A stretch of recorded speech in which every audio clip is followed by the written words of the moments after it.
I don't agree with you. Based upon what? What? You're talking about statistics, and you're making up statistics. No, I'm saying that I don't agree with you because I think there's always someone at home that cares.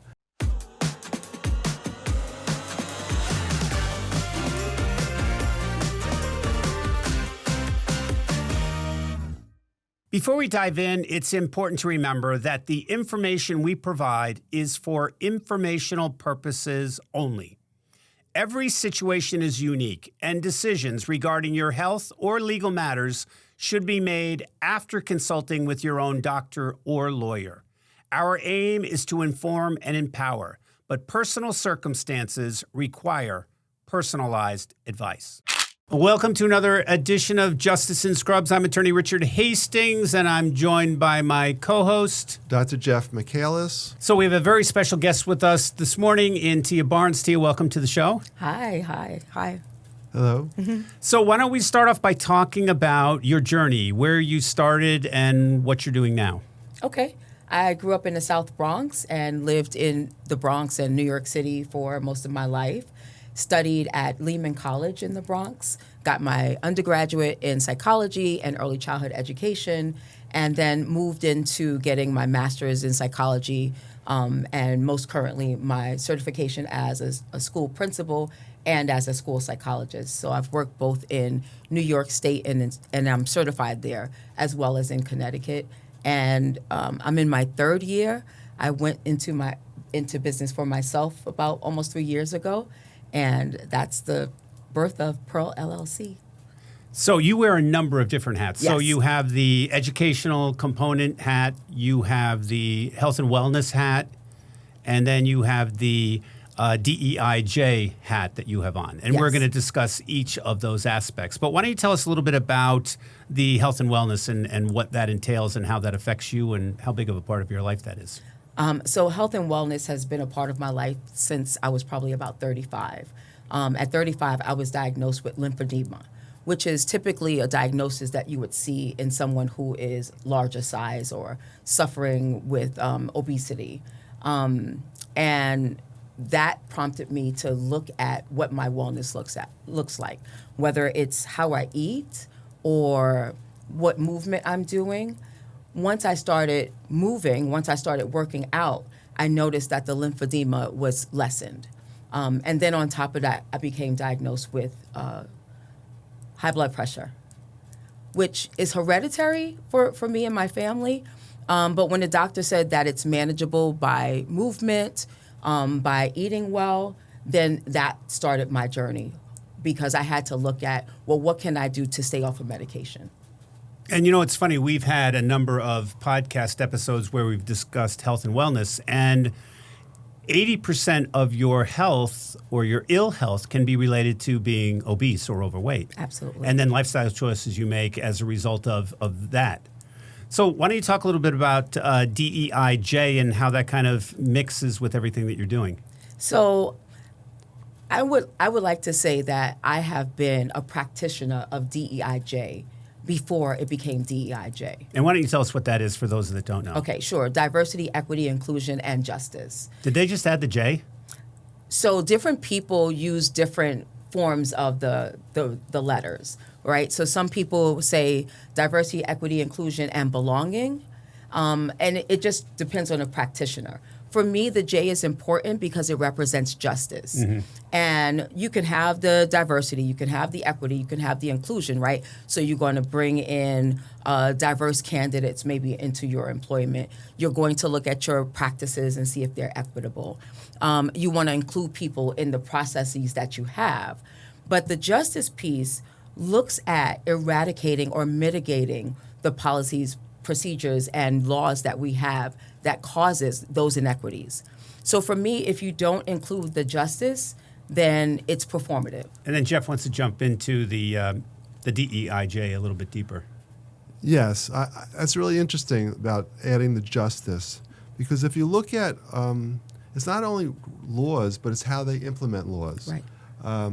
If you look at Florida, 25% of black men have been in prison. 25%. And a large percentage of that is just like low-level crimes about marijuana or a small amount of drug dealing. So, and if you look at the men, the white men who are charged with the same crime Right. are much less likely to go to jail and put on probation, and the black men all go to jail. All go to jail. Yeah, can you talk about that a little bit? Yes, so it really is how our country was founded, right? So the laws that govern us were intentionally inequitable. And now moving forward, right now we're all integrated into the society, but those biases that created the laws still exist. So when a black man and a white man go before the judge for the same crime, those biases come into play and makes the decision of how much time the white person got, and as opposed to the black man. So we really have to look at ourselves and how we show up, how we interact with others, how we interpret the law in order for us to stop having that discrepancy.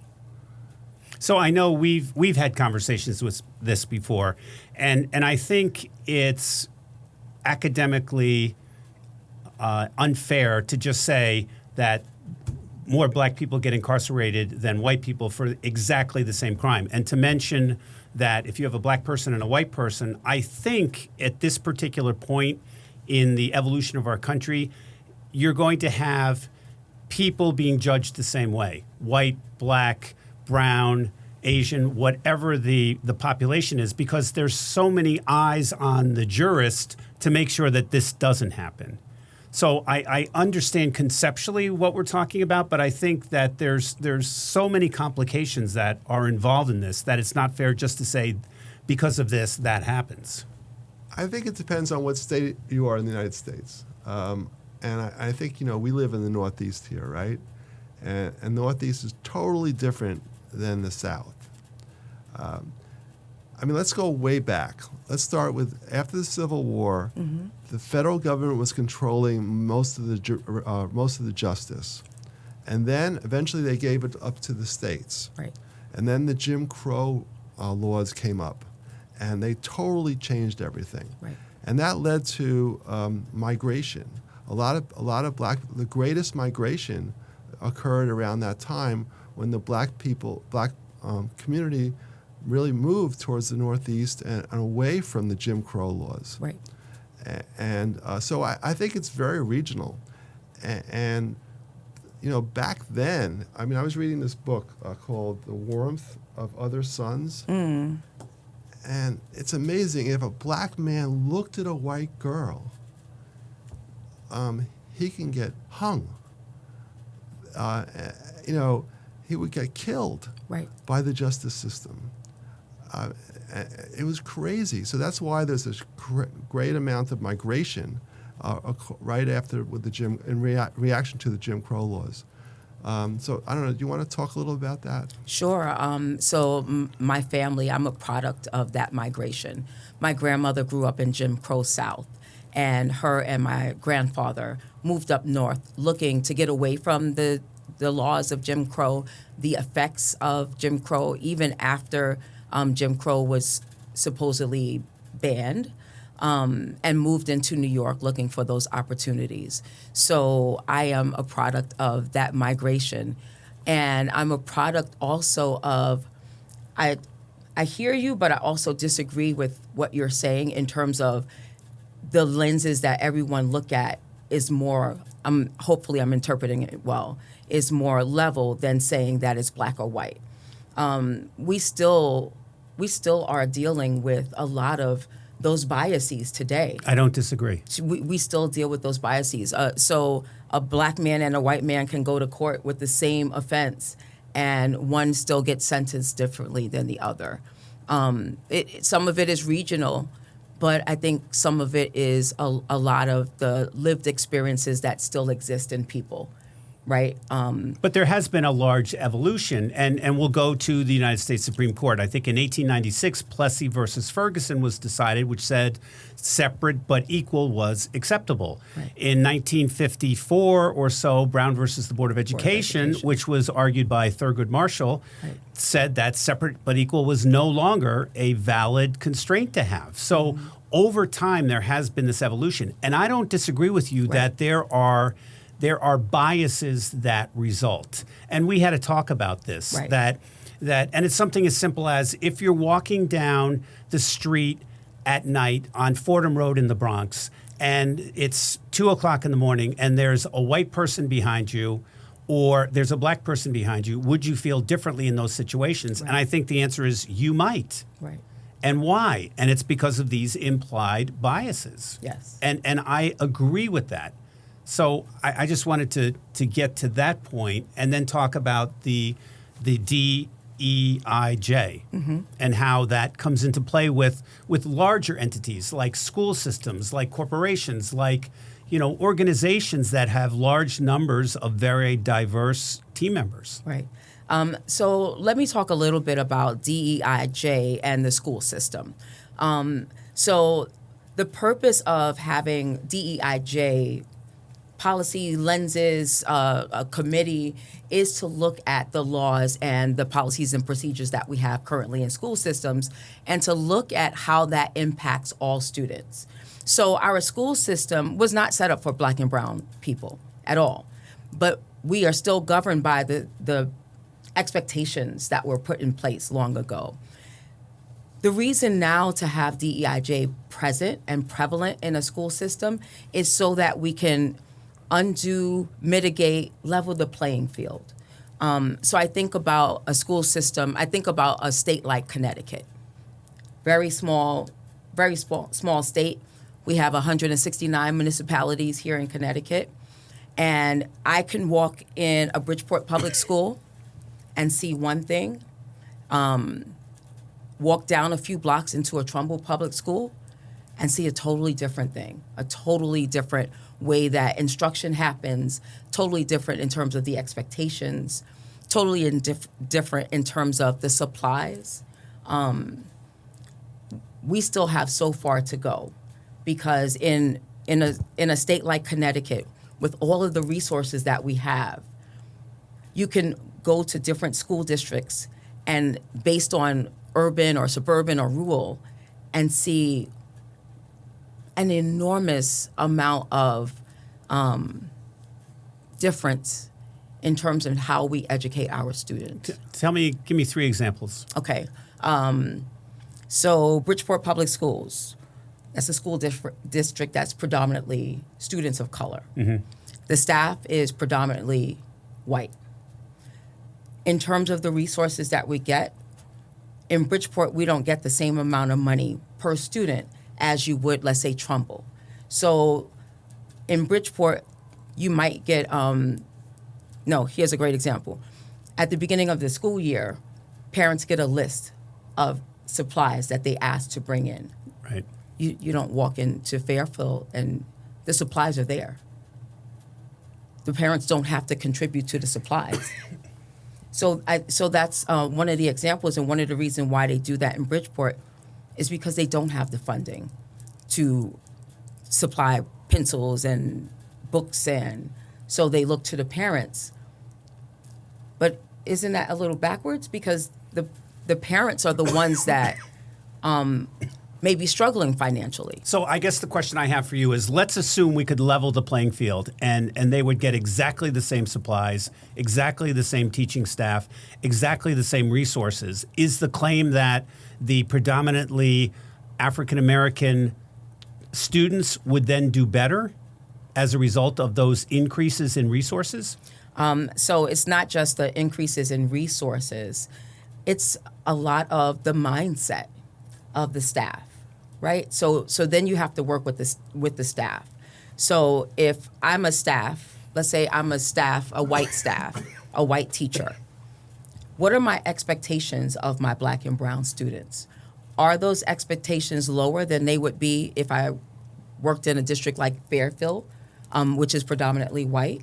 So you have to also look at mindsets and what things staff members do and say to help elevate students, right? If my expectation is lower, I'm not going to push.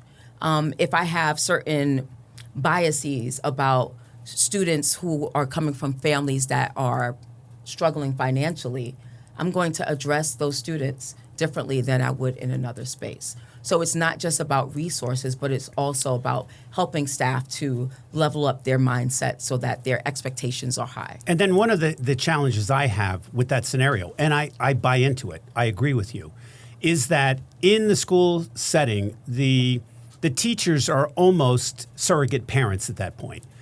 But then I think you have to go back when you're talking about mindsets. Those things are really taking place in the home, and then they're just improved upon perhaps in the school system. So I think you almost have to take a step back and say, if the students don't have those mindsets, those things have to be developed in the home.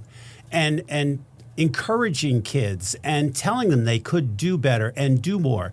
And then helping with homework and helping with different things. And I think that's really where it has to start. And then we can talk about the school systems, how perhaps they're falling short on what they need to be doing and how they're not sufficient resources. But I think for people to point at one thing and say, this is the problem, right. I think this is so holistic.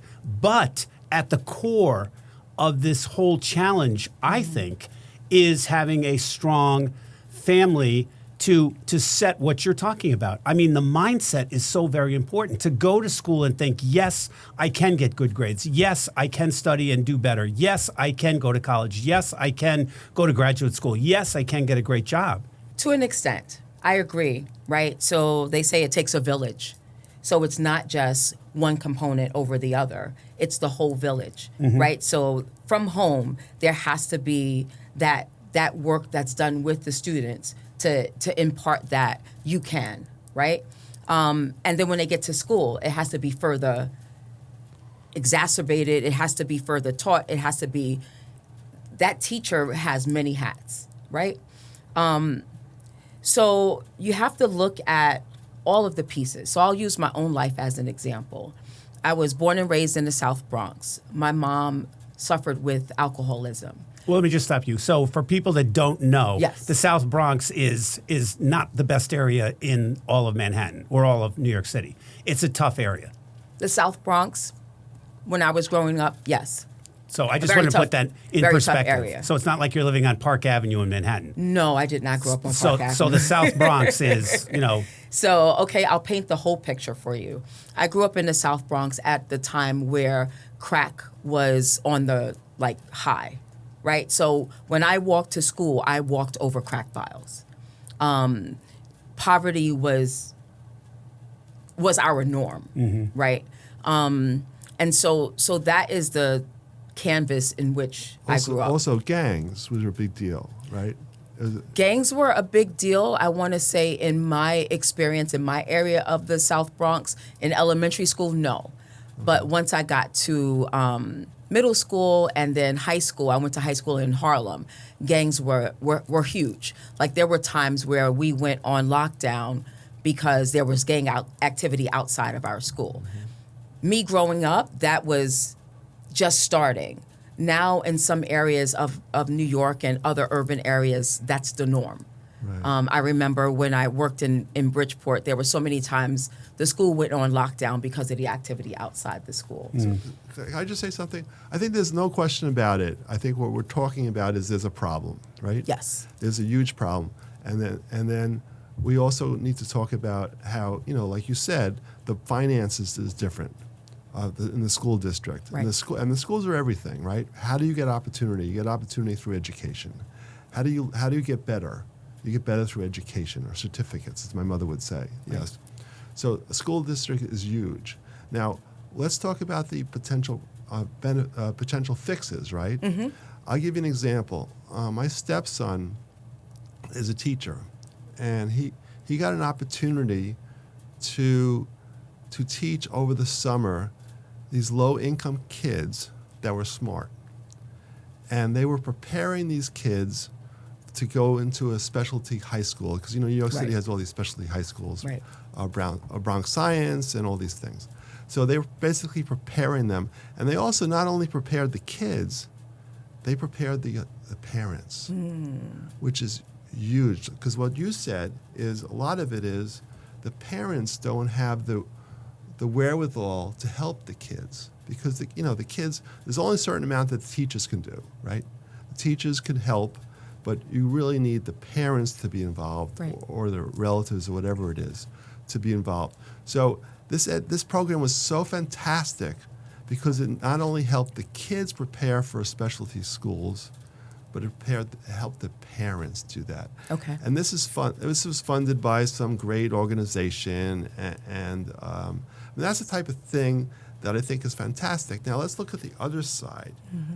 You had, but let me just comment on something. This is apples and oranges because you started off this example by saying these are very smart kids. So right away you're separating.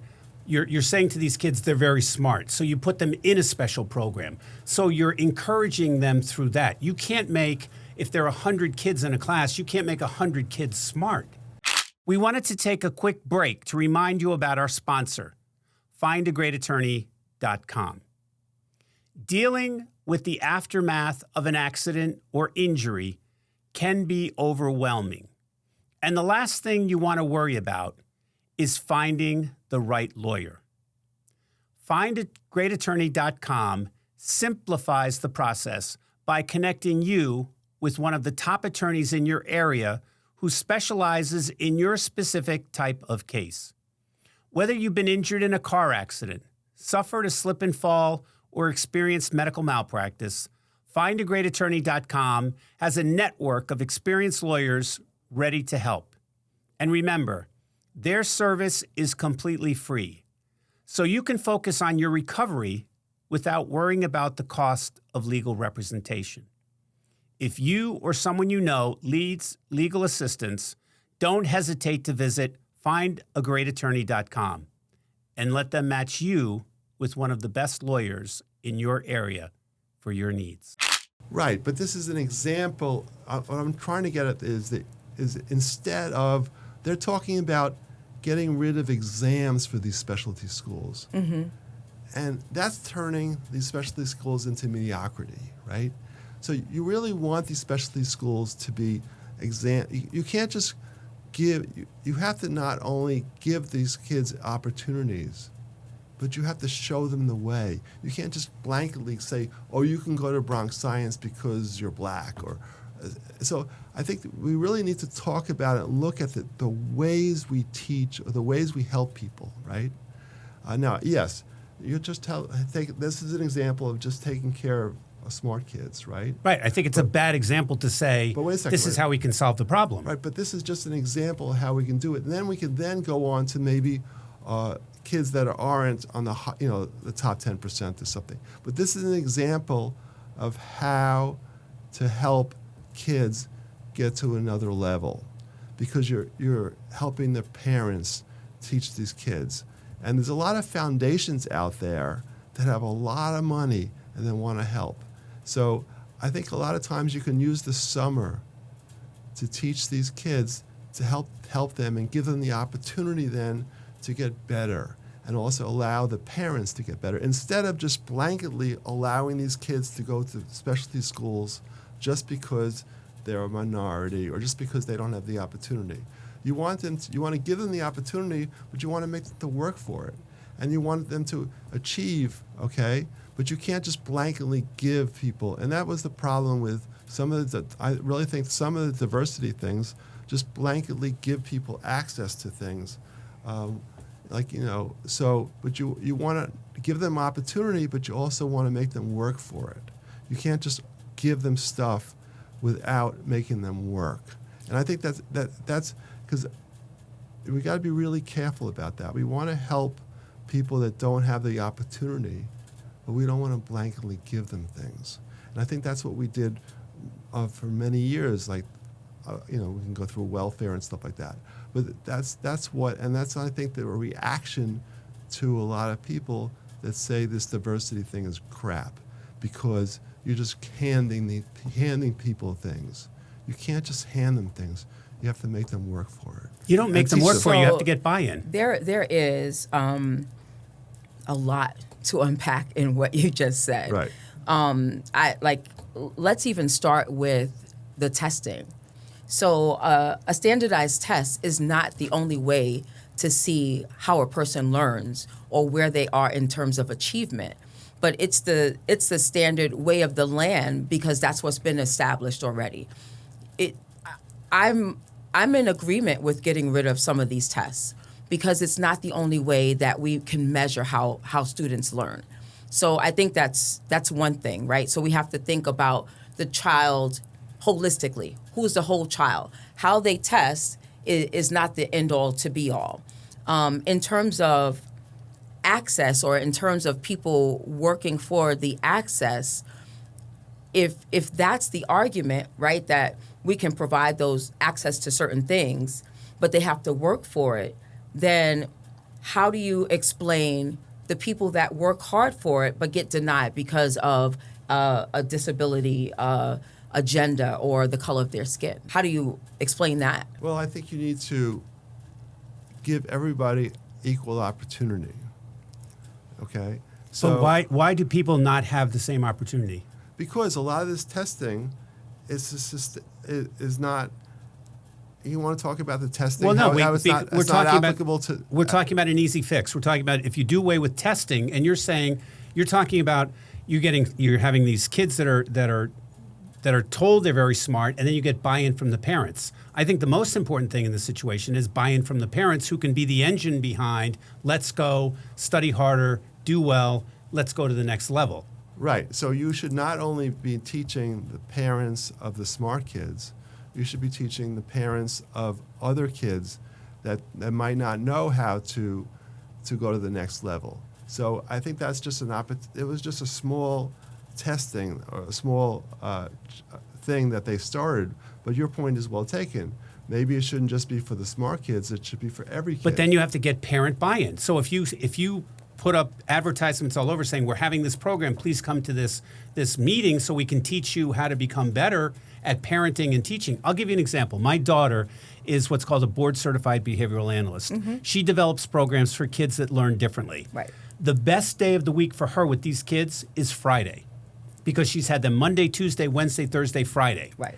They go home. The worst day of the week is Monday, because they go home, and at the home, the parents they're tired from working, they're tired from doing things all week long, that they don't spend the time with their kids doing the things that need to be done. So when they come back on Monday, they've regressed from where they were on Friday. So what my position is that this all stems from the home. Whether you get parents buy-in that are saying encouraging their kids, or parents helping with the homework, that's a big problem that I don't know that there's a real solution for. That's a generational problem. I agree that we need to get buy-in from the parents and give parents more tools. The thought of you got to teach the parents certain things is a huge assumption. So I'm a parent. I'm not the parent that you need to teach anything, right? I'm the parent that is going to do what is needed at home.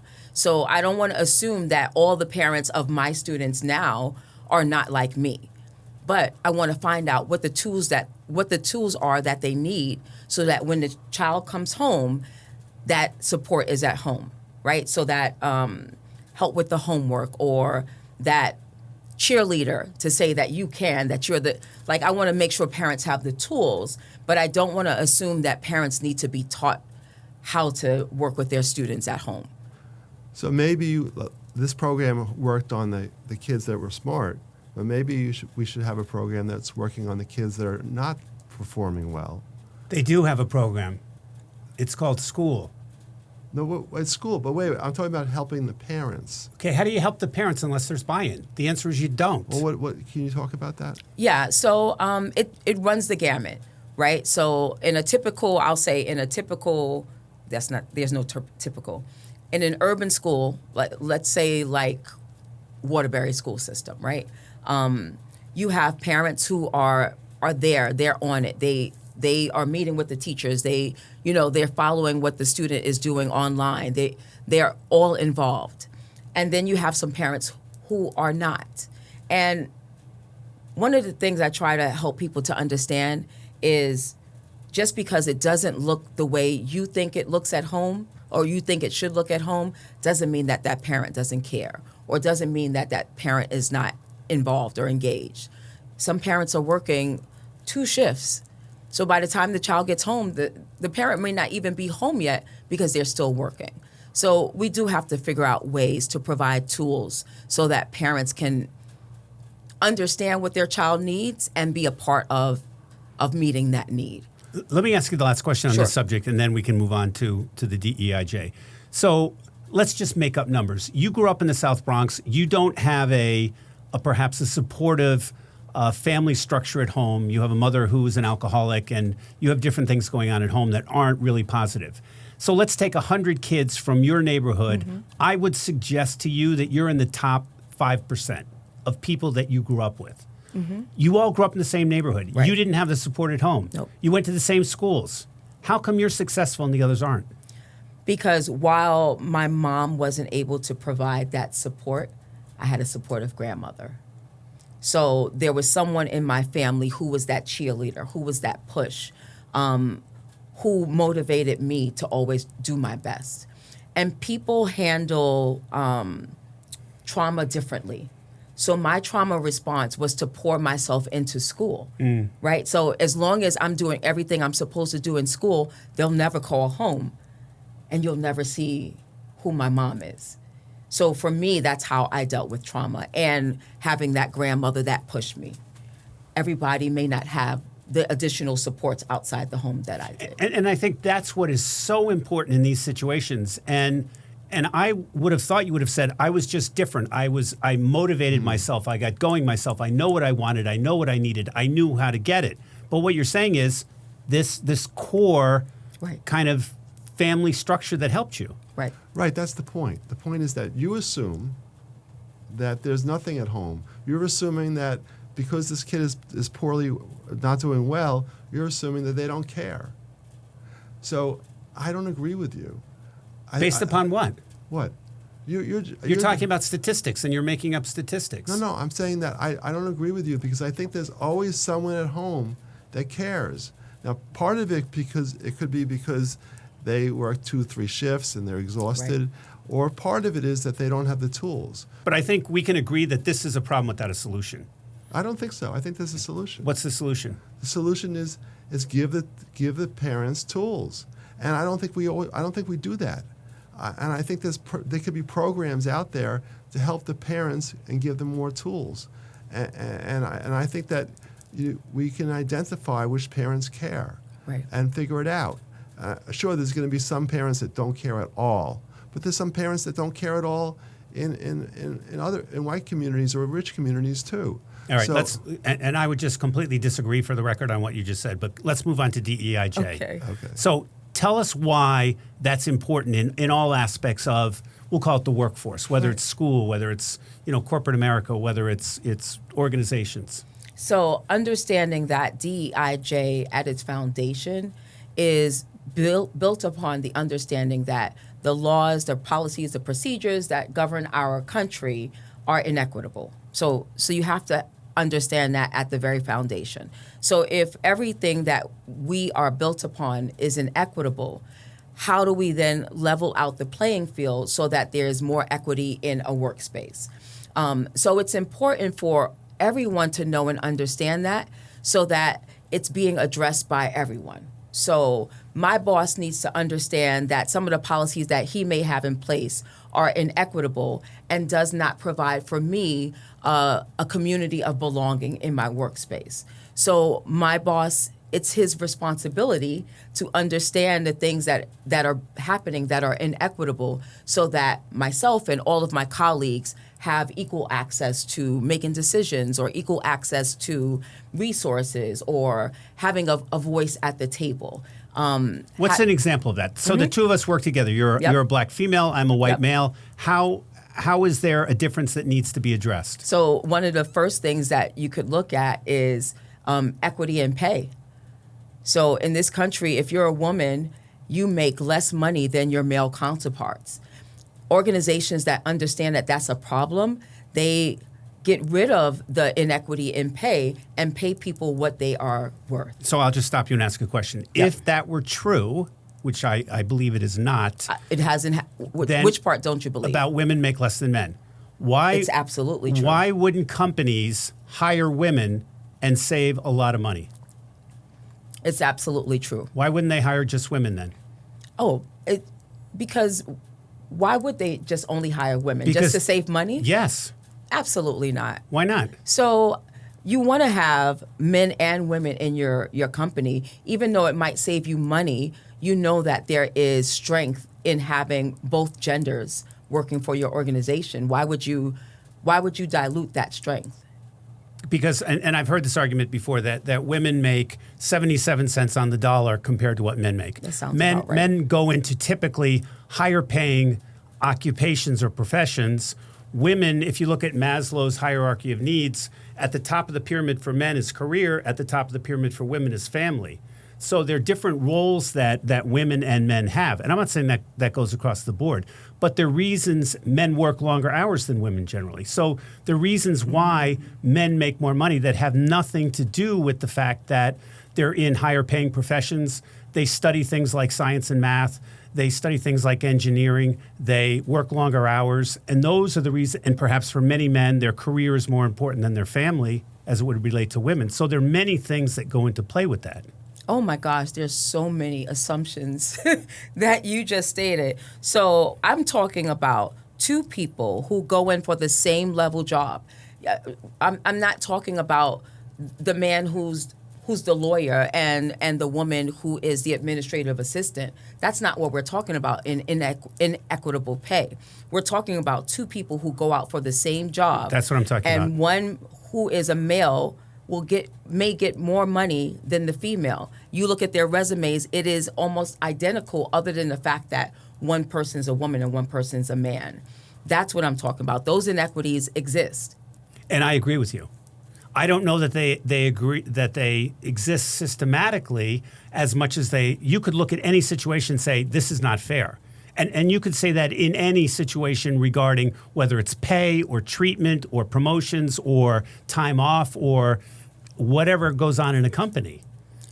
But that's the reason why companies need to do a deep dive into what their policies and procedures are. What are the laws that govern this company, and how does it help us to provide equal opportunities for people who will work for us and equal opportunities for people as they are there, so that they feel like they belong, so that there's less of that, oh my gosh, this isn't fair. So let me just give you an example. So we met for lunch. Yep. And we had a discussion about a great number of things. Mm-hmm. I consider myself well-informed, but I am wildly ignorant as to all of these things that you're talking about. And I asked you, what are some examples? And you told me about things, and I'm like, oh my God, I never would have thought about that. So there's all this stuff right in front of me that I don't see growing up as a white person that you would see growing up as a black person. Right.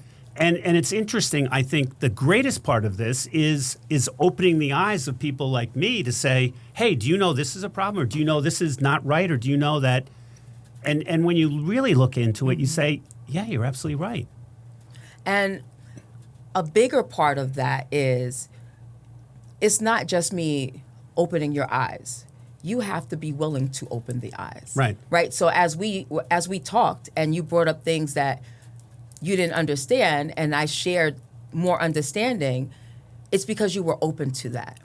And we really look at trying to make spaces to open up people's, just their mindset, just their willingness to understand a different perspective. Because at the end of the day, it really isn't just black and white. It's about all of us being in a society where we feel like we matter. I want to bring an example. About 10 years ago, we started having requirements to have cultural education in the medical field. Okay. What do you mean by cultural education? Well, that black, we understand the culture of Latinos or blacks or other people. And there's differences.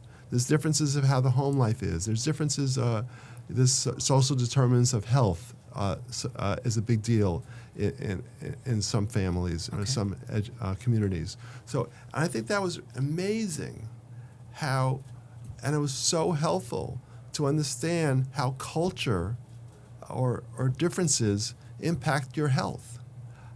And that was a fantastic, eye-opening experience for me and a lot of my colleagues. And I think that's the same thing that you're talking about in the workplace, that there's differences, and people have to be comfortable in their workplace, okay? And if the workplace is just about white men, women are not going to be comfortable there. Right. I'll give you another example. When I did my training, we had 9 men in my training. It was all men. And then when I went into practice, it was me and 2 other guys. And we finally hired a woman. And one of my friends said to me, "You're going to need to clean up that locker room," because absolutely, because there was not a community or a health office that was probably receptive to having a woman come in, and that's just what you're talking about. People you have to make it comfortable for different people, different cultures, different genders, right, or different sexual orientations, mm-hmm, that kind of stuff. And you want to talk a little bit about that? Yeah. So, as you're saying, culture, I'm trying to understand what was meant when they talked about culture, because sometimes we can miss the mark, right?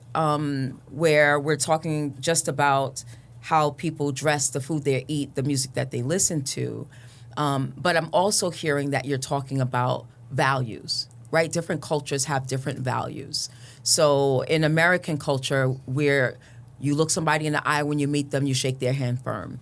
In other cultures, if you look them in the eye, that's disrespectful. Right. Asian community does not like that. So understanding those differences, those different levels, and being open and warm to how people see the world from their lens, right? I worked with a white woman years ago. She was my boss. We were just starting a children's center in one of the courts. And we went shopping to buy curtains for the children's center. And she took me to this fabric store in White Plains. I think it was called Old Black Magic or something like that. And I'm saying to myself, well, why are we going to this store? Because the store had kente cloth and mud cloth, like all of these different patterns that are typical in some African communities. So when we got there, I said, I'm not clear on why we're here. And she says, well, I figured you would like these patterns, right? So you assume that my house is like kente cloth and mud cloth? I said, well, actually, I would be looking for one of the primary colors because that's developmentally appropriate for the age group that we're working with. So helping people to see past some of the biases that their lenses hold that maybe they don't even realize. She didn't recognize that was, like, for me, that was like insane that was her lens. But I had to say to her, our whole life is not built around kente cloth. So why don't we do this as our time is drawing to a close? Why don't we talk about what you do with DEIJ and what you intend to do with DEIJ? Absolutely. So I work with school districts and organizations around just what we're talking about, right? Helping them to look at their policies, look at their procedures, look at their practices, and look at the spaces where they could make improvements or tweaks or get rid of some stuff to make sure that they have environments that are welcoming to all, but also where everyone has a voice at the table. Mm-hmm. So that work for me is priceless, because for me that work helps to impact more people than I can actually touch, right? So that I can physically be in front of. So when I'm working with a school district, I'm working from the lens that their change, right? If 5 more teachers can think about Black and brown people without thinking about kente cloth. That's a great example. Right? If they could do that and be open to finding out from those students what their lived experience is like, then I've done a great service. So that's a lot of the work that I do in workshops or in focus groups. We work in focus groups to understand what people's experiences are in different workspaces, and in workshops, basically teaching them the different nuances of DEIJ. And I understand you're also putting together a program that will be done online that can be marketed to various groups of people involving DEIJ. It's the information you'll be sharing with them to teach. It's workshops that they can conduct on their own. And you're going to be heading this thing up, and you're going to have an old white person who's going to assist you with this. I wonder who he is. who has views that are sometimes contrary to yours? So right now it's a 14-module series, and companies will be able to access it online. The thing that I'm most excited about is that interaction that you and I will have, having those conversations from the two different perspectives. I think that it'll be so helpful because often the response I get from white folks is that they're scared to participate in the workshops because they're afraid they're going to say the wrong thing.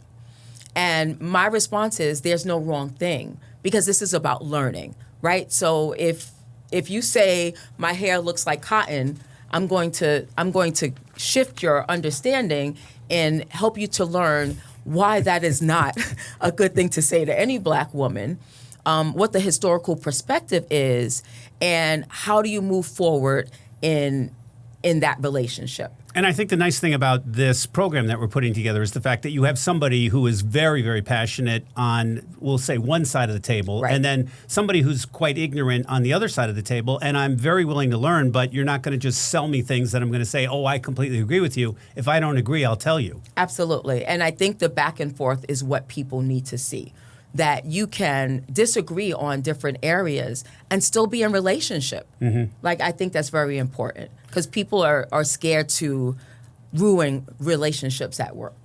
So lastly, how can people get in touch with you?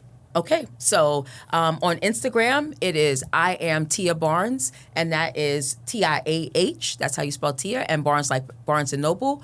I always accept text messages and phone calls, so you can give me a call at 914-473-1511, or on Facebook at Pearl LLC, and that's Pearl with an E at the end of it. And your website is? Yes, www.pearlllc.org. Again, that's Pearl with an E at the end. The last E is for excellence. And just to show what an overachiever you are, you're into health and wellness, and then I read on one of your posts that you're currently training to run in the New York City Marathon? Yes, I am training to be in the New York City Marathon. I am so excited. So we're less than 2 months away now. The marathon is on November 3rd in New York City. And some mornings I get up for my run and I'm going, what are you doing? Why are you doing this? And then there are some days on that run where like just the overwhelming joy brings me to tears. And I saw one of your posts where you ran in some 12-mile race and you said at like mile 9, my body said to me, what are you doing? What are you doing? My leg was like, stop. We need to stop this now. Your mind is like, somebody tell her to stop. Why are you doing this? Yeah. But I'm very excited. I was not always a runner. That wasn't always a part of my journey. But last year I was inspired by a biography that I read. And I said, okay, I'm going to run. And here I am. Thank you very, very much for coming. Great spirited conversation. Oh my gosh, yes. I look forward to doing more. Yeah, absolutely. Thank you. Thanks.